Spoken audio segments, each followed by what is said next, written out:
Okay, guys, and we are back with another one today as Oklahoma just picked up a preferred walk-on commitment from the like of Jacob Jordan. And if you're not familiar with this kid and where he plays for one of the best districts in high school football in Texas. Southlake, Texas at Southlake Carroll High School. And Jacob Jordan is a guy that maybe right now is flying under the radar, but could be an absolute stud once he gets here on campus. And you might be saying, why are you so excited about a PWO? Well, we're going to deep dive into it. We're going to show you guys some film, and we got to talk about it. But before we do that, guys, we got to take care of some house cleaning.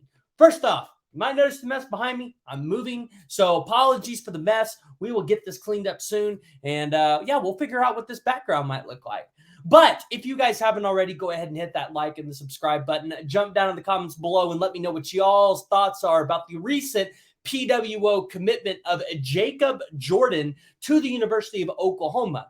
Now, Jacob Jordan, out of Southlake, Texas, out of Southlake Carroll High School, playing at number 7, wide receiver, 5'9", 175 pounds. Hey, this dude is a stud. And he might not be the fastest guy on the field, but when you watch the film, the kid's got heart. And that's all you can ask for. Because you might be asking, Preston, why are you so excited about a PWO? And I'll tell you this, like I've told you with many of the other PWOs that we've done videos on. PWOs come in to campus, they come onto campus, they come into this team, and they're going to drive and make other people better. Because the last thing you want to do as a scholarship player is lose your position, lose your spot to a PWO. Quite frankly, let's call it for what it is. Nobody wants to have that happen to him. Shoot, you don't even want to lose your spot to a scholarship player. So a guy like Jacob Jordan, who plays in a pretty good district for Texas high school football, a guy that, you know, in his 2 years of playing for Southlake Carroll High School, has actually put up some pretty good numbers. In 2022, which was his sophomore season, 64 receptions, 1,202 yards, 16 receiving touchdowns. Total in his career, 109 receptions, 1,672 yards, and 20 receiving touchdowns. So obviously his freshman year wasn't kind of like his sophomore year. But his sophomore year, he only increased his receptions by 19, but tripled his receiving yards, and he quadrupled his receiving touchdowns. And that's impressive. Because you look at what he could potentially go in there and do as a senior this year, it's going to be pretty good. Now, he was a Texas District 4-6A Offensive Newcomer of the Year. And when you watch his film, you see exactly why. We're going to go ahead and pull some of that up for you guys right now so you guys are able to see this. So you guys are just able to see the heart and the adversity that this kid is able to go out there and fight with. Of course, he's going to be the one in the white circle. So you see him here blowing past the 2 defenders down the field, taking in for an easy touchdown. Easy touchdown. You're going to see him again, lining up here. And this is stuff I miss. I miss Oklahoma doing these. When we had Marquise Brown, we actually did it quite a bit. But you're going to notice here, he's not afraid to get up and fight with the defender to come down with the ball. He is focused. He knows where the ball's at. He runs good routes.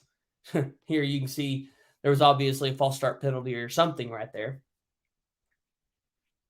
But as you can see, for Southlake Carroll High School, Jacob Jordan was a focal point of the offense. Somebody that they liked to use quite frequently.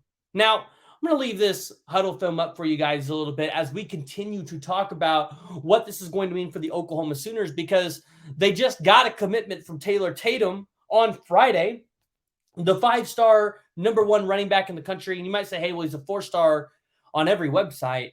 But we go by the 247 composite rankings, or the 247 rankings on this podcast. And basically how 247 does it is on their composite rankings, they do enough. They do a 5-star for every first-round NFL draft pick, which I believe is 32 draft picks. And Taylor Tatum just made the cut. And so Taylor Tatum is a 5-star running back. He's in this class. DeMarco Murray lands him over USC, and Oklahoma jumps up to number 19. Number 19 in the recruiting rankings. Now, Jacob Jordan, not ranked by 247 in the composite ranking. So he does not affect Oklahoma's class ranking, does not move them up, does not move them down, but he does make it now 17 or it might be 19 commits actually for Oklahoma, because I know they don't actually count some of these PWOs in the composite rankings, which I don't know why they do that. And I know they have Ace Hodges, and then they have, I think there were 2 other guys. I want to say like River Faulkner and somebody else, I believe, for this class. So Oklahoma's got, I think, 4 PWOs right now that I know of that are on this team for 2024. But currently right now, Oklahoma's sitting at 17 to 19 players in this class. And your wide receiver room looks really good, which is the room that Jacob Jordan's going to be joining. You got Zion Kearney. You have Ivan Carrion, who I think a lot of us expect to play tight end at some point in his career, where you also have gotten Devon Mitchell in this cycle. You've got KJ Daniels. You got Doge Ezukanama. And then you've got the likes of, I think that's all. I think that's everybody we've talked about. Yeah, I think that's it. Or no, you got Zion Raggins. You just recently got Zion Raggins. That's it too. So right now, Oklahoma's sitting number 9, or is it 19? It is. They're sitting at number 16 behind Miami, who's at number 15. And Oklahoma's got some commitments coming up in the next couple of weeks. You've got an offensive lineman in Eugene Brooks. You've got Michael Patterson McDonald, potentially, which I believe Wilt Thong was the first one to kind of put that out there on the social media or wherever, but maybe an August 1st commitment date for Williams Nwaneri. Oklahoma could be looking to sit pretty by the end of August. Have most of your class committed by that point. So we'll kind of have to see exactly where Oklahoma is trending for a lot of these recruits. And as you can see, they just landed a PWO today in Jacob Jordan, and they got a good one. So I really want to hear from you guys. I really want to hear what y'all's thoughts are. Go ahead, jump down in the comments below. Let me know what you guys think about the preferred walk-on of Jacob Jordan to the University of Oklahoma. Additionally, what else do you think this staff or Brent Venables can do with the team, whether that's taking more guys as a PWO or specific recruitments outside of Williams Nwaneri and David Stone that you think the Oklahoma Sooners absolutely have to land, because they're making some momentum right now on the recruiting trail. They're creating it. And if you're an OU fan, you've got to be excited and you've got to be happy with the state of this program and where it's trending for the 2024 class. But again, guys, I want to hear from you. Jump down in the comments below. Let me know what y'all's thoughts are. We'll see y'all next time.